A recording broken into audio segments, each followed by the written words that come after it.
আসসালামু আলাইকুম। সাদের মা বলছি, সবাই কেমন আছেন? ভালো আছেন? আমরাও ভালো আছি। আমি সকালে নাস্তা শেষ করে দুপুরে রান্না করার জন্য সবকিছু রেডি করলাম। এই যে আলু ছুলে নিচ্ছে, মুরগির মাংস দিয়ে আলু দিয়ে রান্না করব। আসাদ বাবুর জন্য কোয়েল পাখির ডিম নিয়ে আসছে। চাচ্ছা আমি দুই ভাইকে একটু সেদ্ধ করে দিয়ে দেখে খেতে পারে নাকি।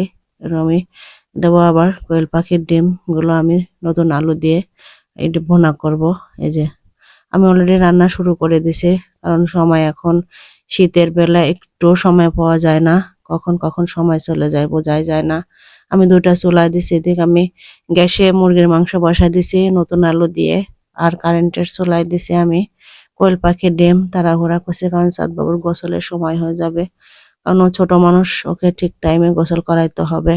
এই যে আমি মাংসগুলো ভালো করে কষায় নিচ্ছি, বেশি সময় লাগবে না আমার হয়তো।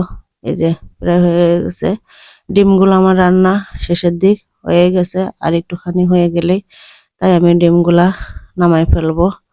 আর সাদবাবুর গোসলের জন্য সবকিছু রেডি করব, পানি টানি নিয়ে রেডি করে দেখি, কারণ ও অনেক ঝামেলা করছে ঘরে। যে মুরগির মাংস তো আমি পানি দিয়ে দিয়েছি, ফুটছে, হয়ে আসছে।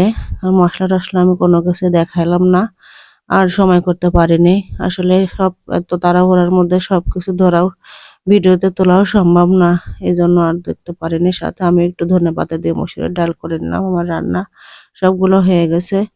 এই যে সব আমি রেডি করে টেবিলে রেখে দিলাম। আমার এখন বাজে প্রায় 11:30 বাজে গেছে। বাবুকে গোসল করাবো, ঘরে এসে দেখছি সাদ বাবু কাঠের মধ্যে এই যে গাড়ি নিয়ে একা একা খেলছে, কি সুন্দর বসে বসে। কারণ ও ঝামেলা করে না, এই যে চুপচাপ খেলছে, কিন্তু যখন আবার করে তখন করে। এখন আর করবে না। ওকে গোসল করাই দিয়ে একটু ওই যে শীতের কাপড় টাপড় পরে ফুফির ঘরে দিয়ে আসলাম। আজকে ভিডিওটি পর্যন্ত, আল্লাহ হাফেজ।